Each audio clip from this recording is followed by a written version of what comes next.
And for those of us, the chairman governing body mentioned about South, North and Hindi, non-Hindi. Manoj Kumar used to be that one person who's acting, who's singing, who's whatever, used to be shown during Independence Day, during Republic Day in the South, because that was the only set of patriotic Hindi songs we could hear. So he's from your college, isn't he?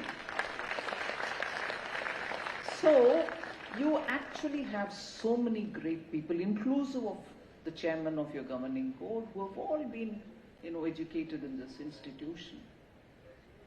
Great diplomats, great journalists have all come through these, portals. I was very impressed when I read that, was it the rector of this college or warden of one of your hostels, warden, who had silently kept Chandrasekhar Azad, although he was staying here incognito.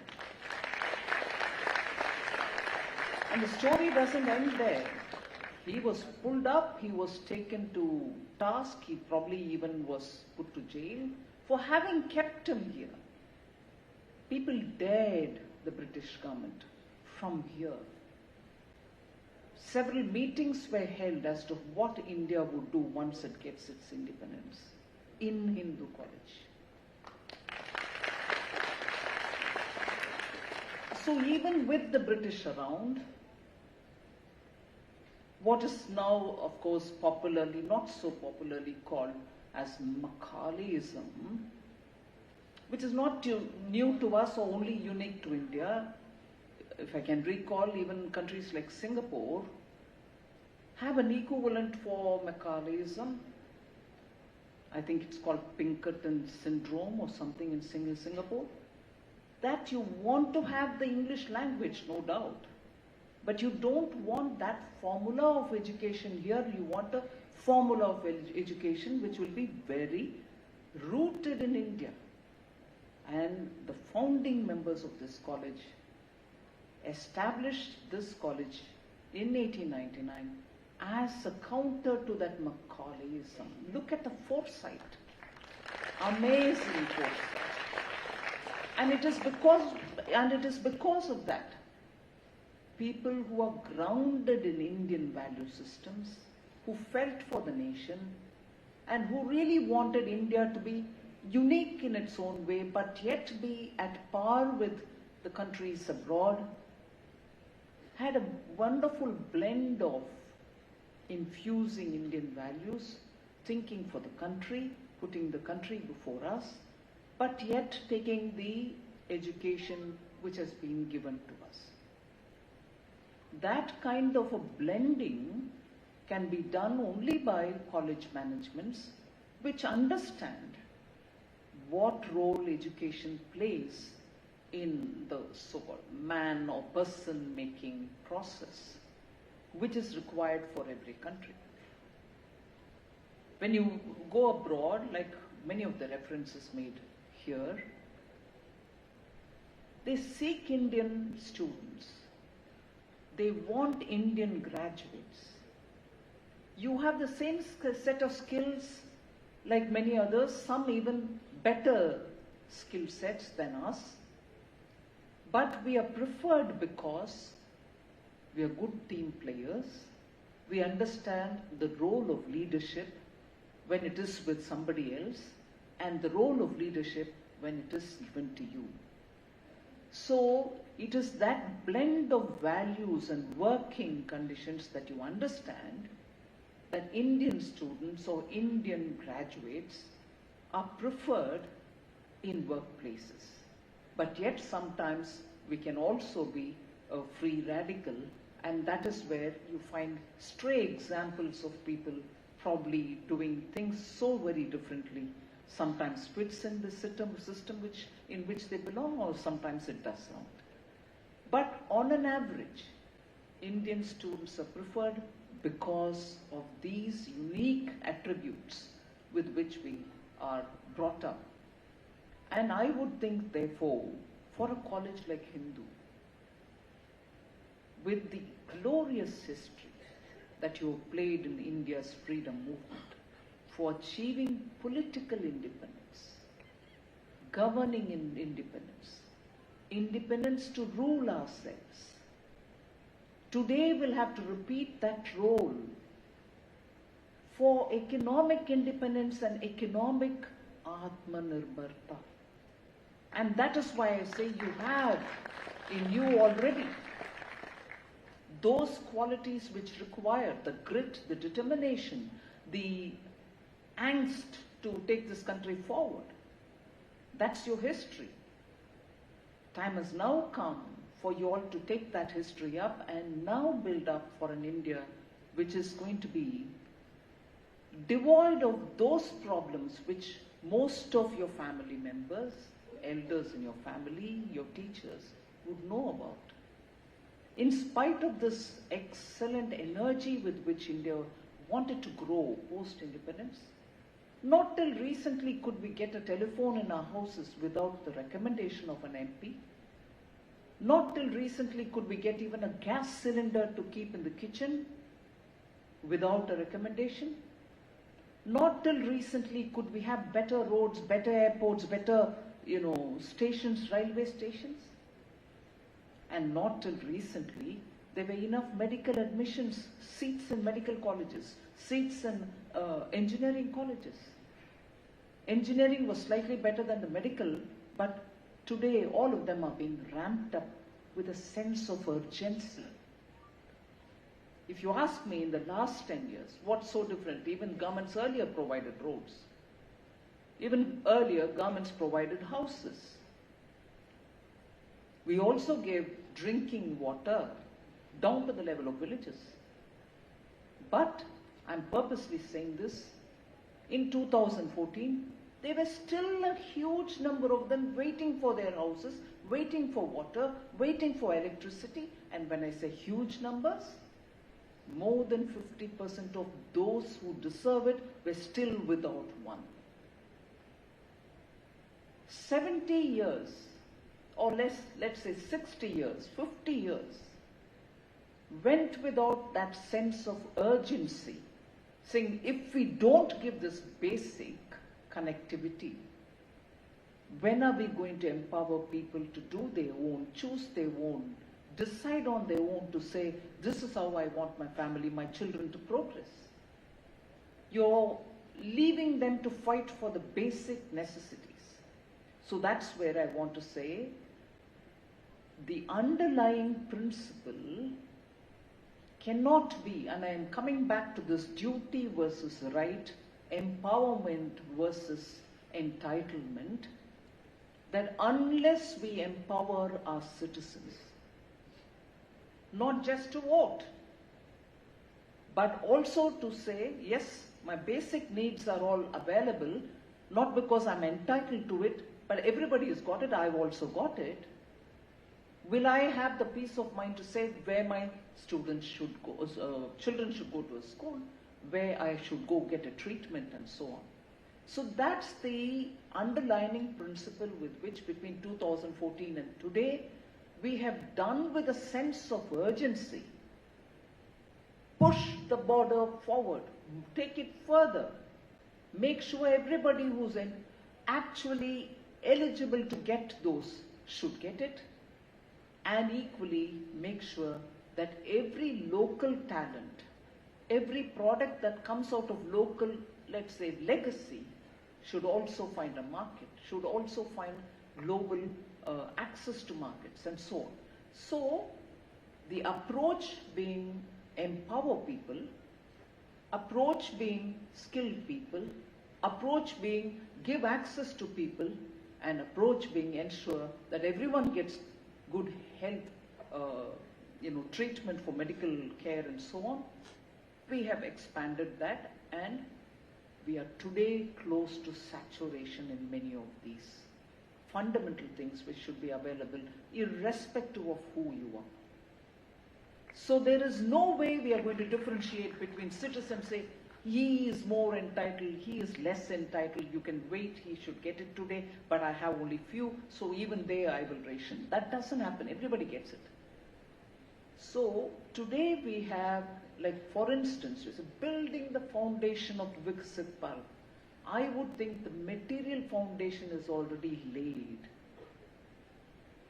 But for the growing population, growing youth, young, who need more skills, who need to upgrade their skills, who need to see those opportunities which are available, not just the old ones which have existed for a very long time.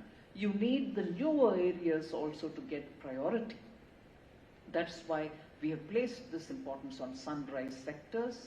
We want these newer centers of excellence which we are building for AI, artificial intelligence, newer areas which are old but the methodologies will have to change, forensic sciences, bring in technology so that people's lives are made easier and so on. So I would just very quickly say, I'm not recalling the history of this institution more because I'm here, I need to praise you, not at all.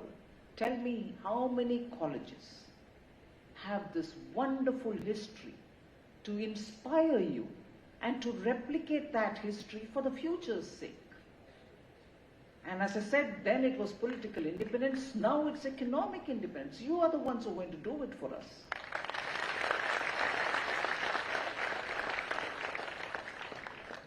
Your history should be our future. And I strongly believe when I say this. Your history should be our future because you are the people who will have to now set the agenda, remembering what your seniors, what your elders did for this country's independence. So when I said government has spent time empowering people, giving fundamental requirements, I'll just quickly run through those which are important for us to recall. Today, I said we don't differentiate between people. I'm not saying somebody should get it, somebody should wait for it to come to them later. And that is why today you hear the Honorable Prime Minister repeatedly saying, I'm looking at today's India for 4 groups which will include every section of our society if only I'm able to address each one of them. And who are the 4? Yuva, which is where you are, which is where you are. Women, those who give us the food security, the farmers, and then the unfortunate poor who still need some more support for them to get uplifted. So just these 4 groups, everything will be focused towards their betterment. Then you don't really get into this whole thing about, which caste, which community, which religion, everybody is covered in this.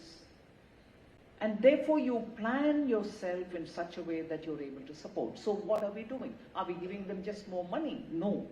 Youth are exposed to greater opportunities, greater skills. It is for them to understand where they fit properly and then become entrepreneurs, become scientists, become trained anybody. And for them there's quite a lot of such programs which comes through the National Education Policy. The farmers, for instance, are today being exposed to newer, natural way of farming, which will bring down their costs. They're given income supplement. They're also exposed to newer technologies which can help them, the drone technology, in which incidentally the women get tied up because they are the ones who are operating in the villages, the drones for the farmers. And the Garib, for whom, of course, I've repeated that we'll reach saturation to give them the house, water, electricity, road connection, and so on.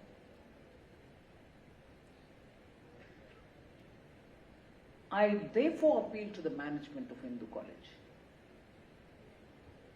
You have 2 pillars on which you are going to empower your students towards Viksit Bharat. And I would say, one is values, and the other one is skills and technology, which with your talent can become a great value addition to you. When I talk of values, I'm talking of both civilizational values and nationalistic values. And that's where the civilizational values, today we are in such a fortunate time, which generations before us had to just say, well, we are here, but we don't know when things can change for us.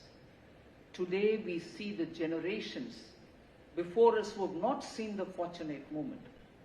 Through our eyes are able to see that the restoration of civilizational values has been seen on the 22nd, which all of us, we were all in different parts of the country, but all of us through the country saw it and lifted our head with such happiness. And I'm sure you saw it, the Pran Pratishta in Ayodhya was such a wonderful experience. For generations to come, this day will be remembered as a very important civilizational marker. Next, of course, is the nationalistic value, about which I've spoken a lot. Two things at the ground level, which I think will strengthen that, is all of you, irrespective of your taste, aptitude, whatever, should play some games. You need to be together, play, compete, fight, but end that at the end of the game and go back. That energy release and playing together build some values which you'll cherish much afterwards. And a second, which I submit, will have to be, you may want to consider giving time for that, is to sit together, read, have somebody read for you, or you read each one your own book in your Kindle or in your book in your hand, or even better, there are some wonderful audio books. I would strongly recommend that you read the books or you hear the audio books. You'll honestly want to become a podcaster yourself.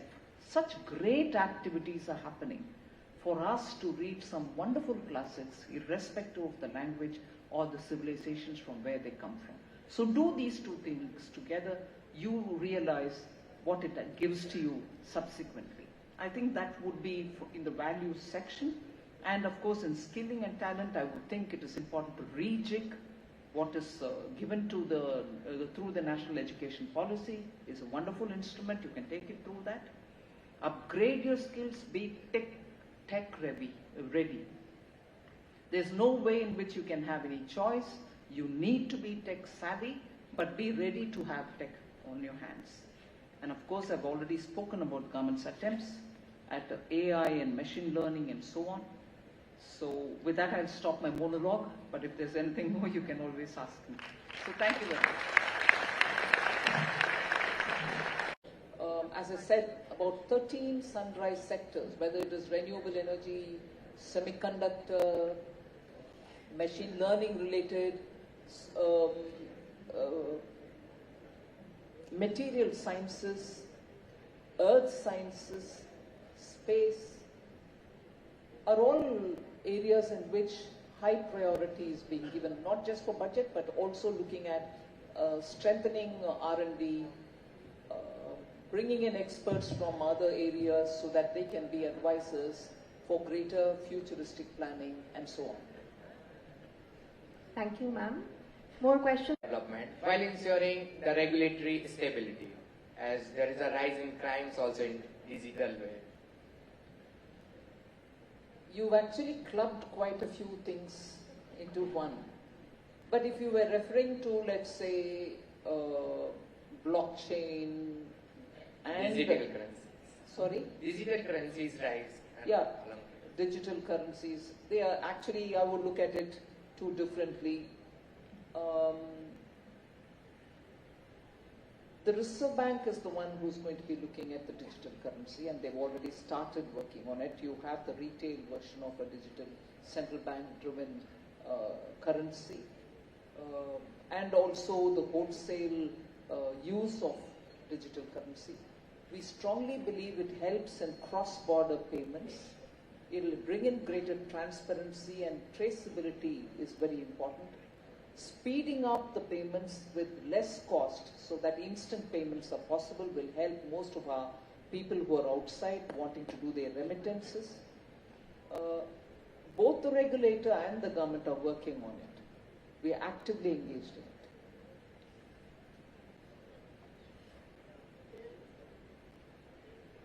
Thank you. Any more questions? Yes. Just in front of the one who's already answered, we have a hand raised here.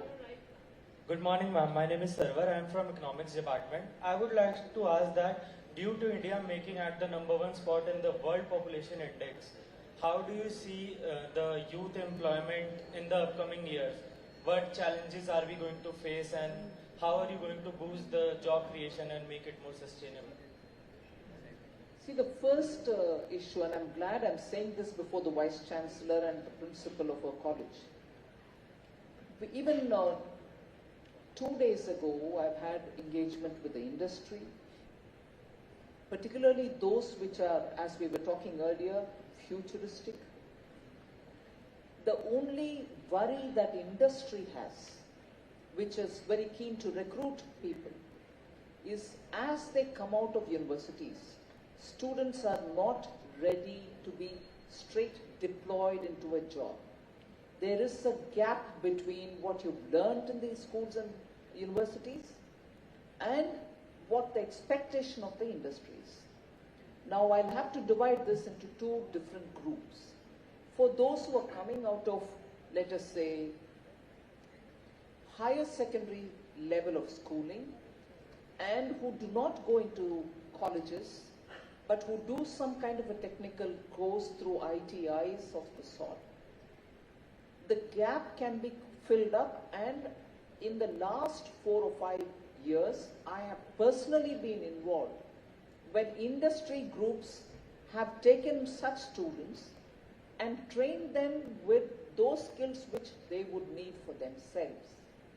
So they would, if for instance they need 100 people to be recruited annually, they train about 300 and recruit 100 who they want, a cluster of industries that is. They are largely MSMEs, and the rest 200 are there in the market for anybody from any other region also to recruit. So this takes care of the higher secondary pass-outs who go through technical education of some sort, and for being industry ready, they are being trained by the industry groups themselves. But those who have gone through engineering or medical or whatever, have a gap which has to be bridged. And industry very clearly recognizes what is the kind of gap. And as a result, working with state governments, we are engaged in seeing how that bridge course can be conducted in the locales where these colleges are situated, so that not everyone, but at least the best of that lot will be getting their own opportunities in that area itself. In this, an addition which we have consciously brought in is training in international languages, so that this very same person, after a year or two, can choose to move out to countries where the prospects lie. So we've started doing this. I know Japanese has been brought in that way. Chinese was given as an option. I'm not sure how many of them have taken it. So there are efforts and specific concrete efforts being taken up, but we need to ramp it all up. I concede that. Thank you so much, ma'am. We have volunteers in the central block, many of them. Please help with the mic. Yeah. Good afternoon, ma'am. Can you raise your hand, please? Good afternoon, ma'am. I am Agrima. Today is the National Voters' Day, as we know. So I want to know that as we all are going to vote, so for those who are participating in our maiden general elections this year, what key considerations should guide our choice of a political party? Hey, before I answer her, I just want to, a curiosity question. How many of y'all will be voting for the first time in this general election? Yes, we. Who? Really? So happy for all of y'all. Use this opportunity. Go out and vote. And make sure that your family goes with you. Sure. Don't waste even one vote. You can waste a vote by even casting it, but even before that.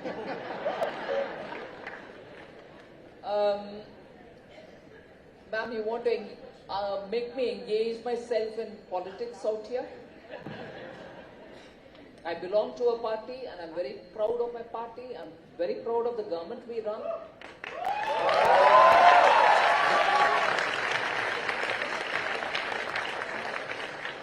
So choose wisely, ma'am.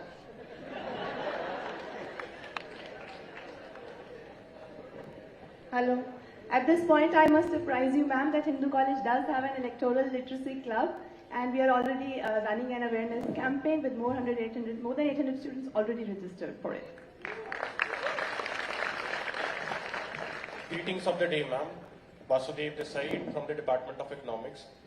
Through my question, I would like to know from you that what do you think is the future of agricultural sector and its role in our goal to become the 5 trillion economy? I missed out on one word. What do you think is the future of agricultural sector and its role? Future. Feature. Feature or future of agriculture? Ma'am, that is the future. Okay.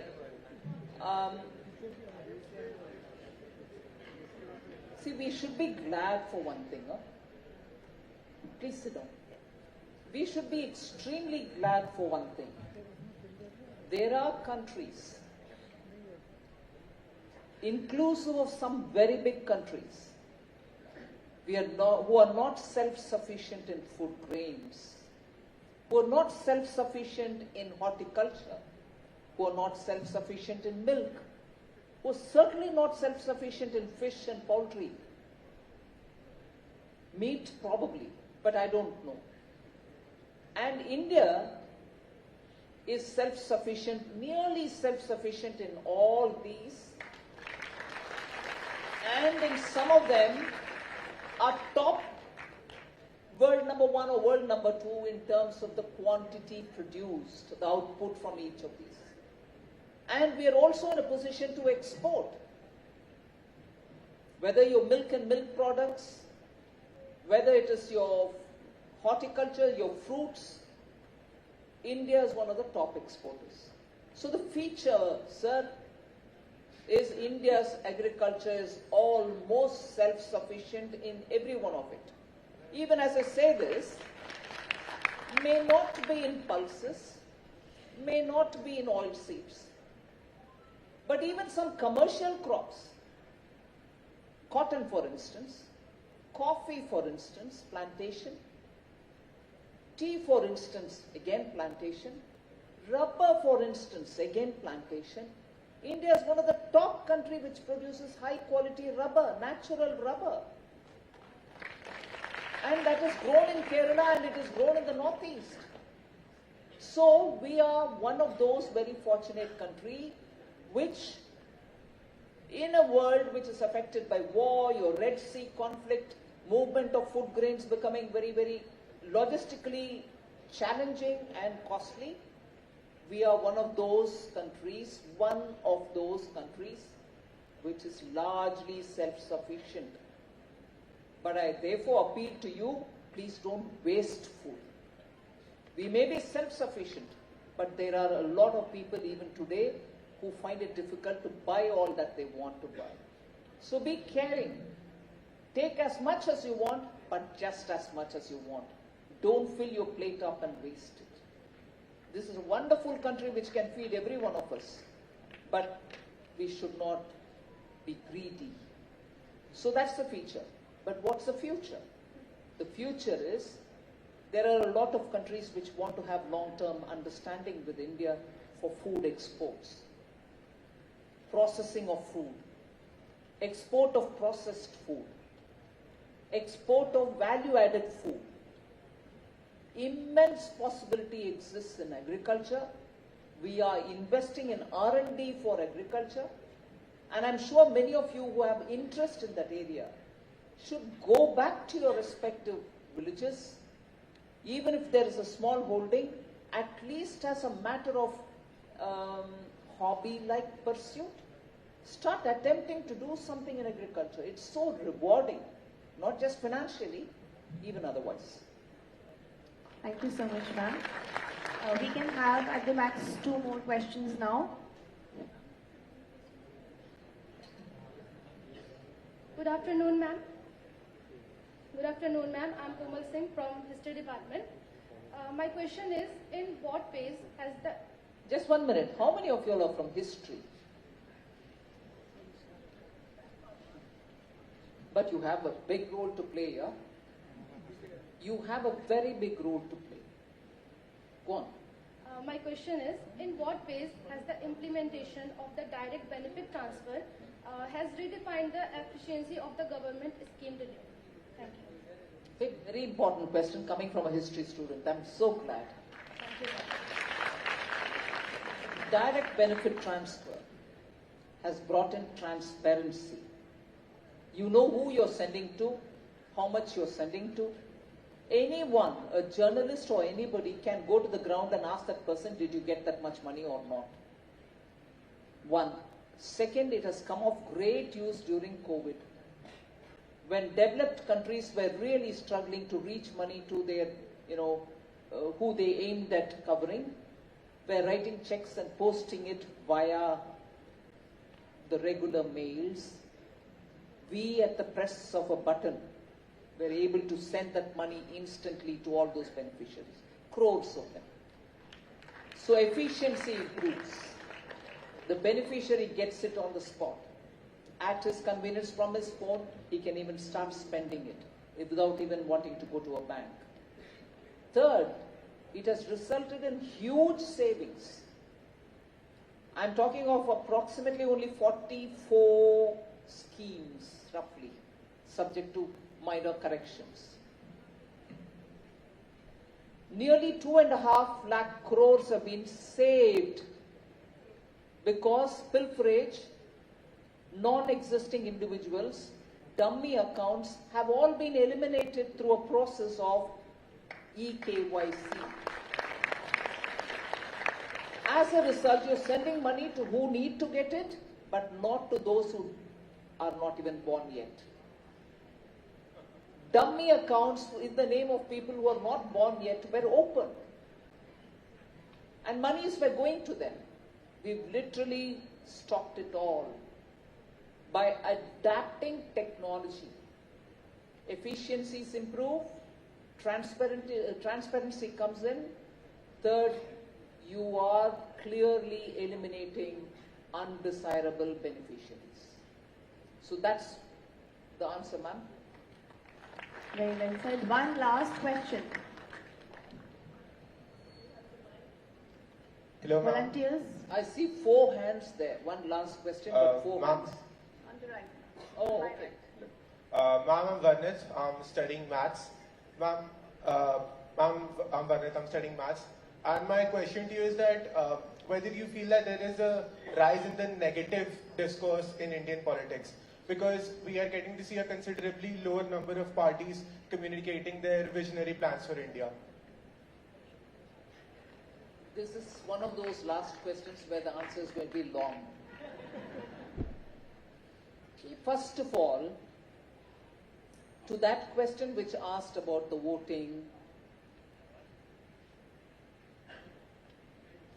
I strongly appeal to you all to assess about India, its past or its present, or about the promises and action for the future.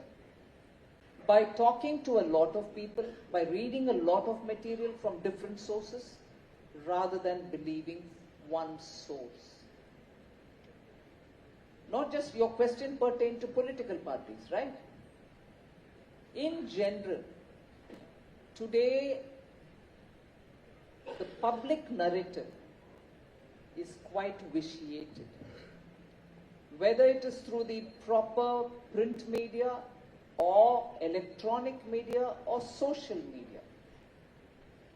It's vitiated because every person who's contributing to this is not checked for his or her credibility. Because we strongly believe in an open democracy, everybody joins in the conversation, but we really don't know how many of them are really coming in with authentic credentials. So you tend to have a heap of material before you, and And it's such a business to see from it or pick from it that which is trustworthy. I'll just give you a random example. India is the fastest growing. Every sector of India is moving fast. Your stock market is doing very well. Companies which are listed, whose accounts are available for public to view, are doing well. Higher dividends are being given. But in spite of that, the narrative would be Indian economy is not very well. It is sick. There are some sectors which are suffering. There is a K-shaped recovery. Hang on. For those who say all this, I want them to stand up and say on what basis are they saying it. But they wouldn't be available for you to answer. They throw that idea and go away.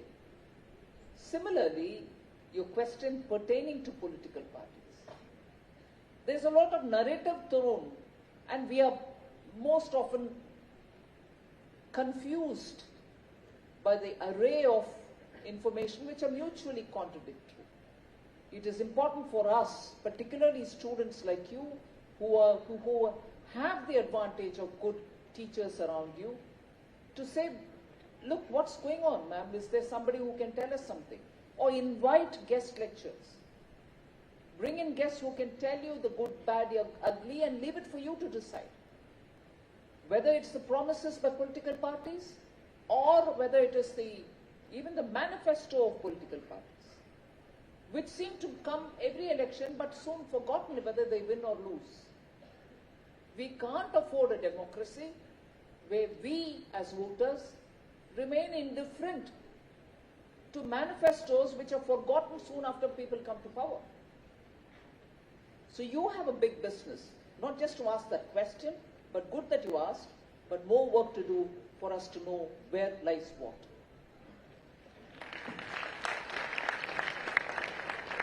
Thank you so much, Principal Ma'am and Sir, to please join her in doing so.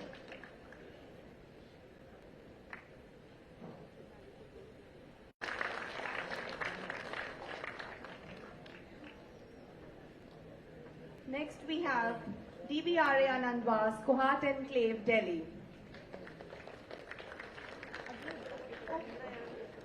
So these are the replica models of Chandrayaan-3. A huge round of applause, please. It's a motivation for the budding scientists here.